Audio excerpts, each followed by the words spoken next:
So the next thing to do is to calculate the rate order with respect to Q. We have gotten the rate order with respect to P. Now we are looking for the rate order with respect to Q. So we are going to consider experiment P.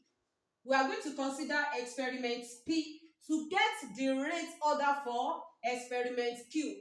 So we are going to look at two different experiments under P where we have constant concentration.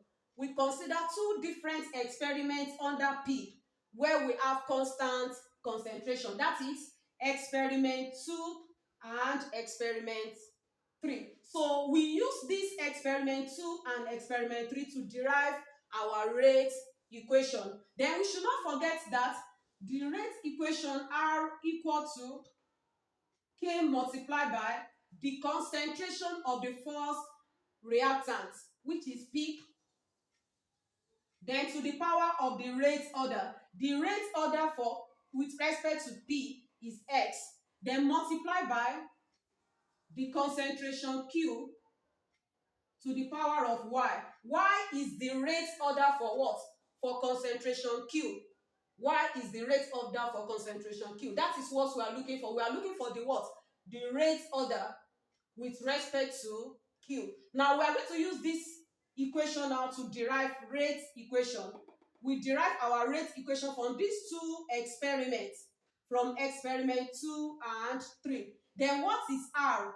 Let's pick experiment 2 first. Let's pick experiment 2. What is R? That is the rate equation for experiment 2. That is 1.9. The rate equation for experiment 2 is 1.9 times 10 raised to power minus 3. Then equal to, we don't know the rate constant K. Then into brackets, what is P? What is the concentration of P under experiment 2? That is 0.25 to the power of the rate order, that is X. Then multiply by the concentration of Q under experiment 2, that is 0.36.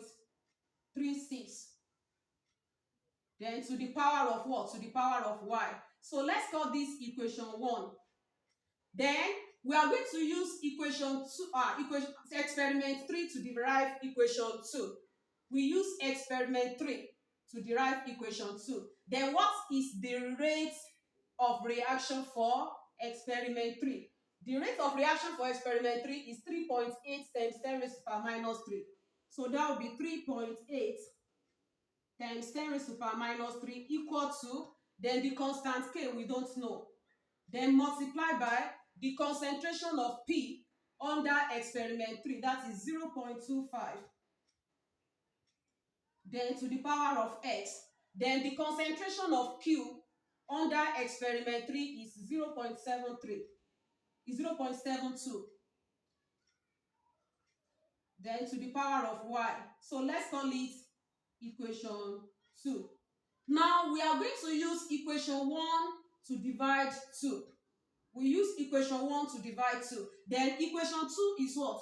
Is 3.8 times 10 raised to power minus 3. Then divide by equation 1, 1.9 times 10 raised to power minus 3. Then equal to, then equation 2 divided by equation 1, that will be K into bracket 0.25 to the power of X multiplied by 0.72 to the power of Y, then divided by what we have in equation 1, that is K into bracket 0.25 to the power of X, then multiply by 0.36 to the power of Y.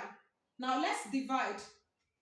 10 raised to power minus 3 cancel 10 raised to power minus 3. K divide K.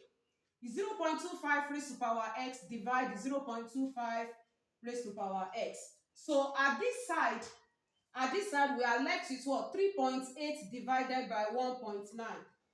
3.8 divided by 1.9, then equal to, so at this side we are left with is 0.72 divided by 0.36. Is 0.72 divided by 0.36. then everything to the power of y. To the power of y.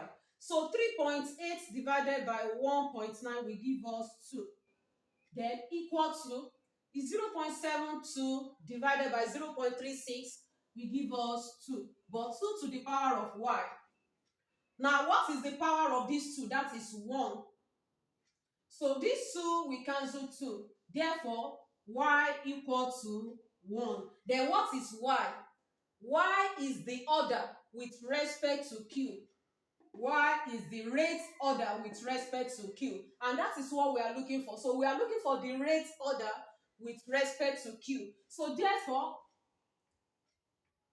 the rate order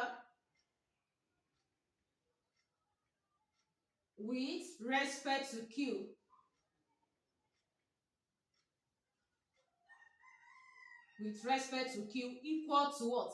Equal to 1. Equal to 1. So we have come to the end of this class. Don't forget to like, share, and leave comments.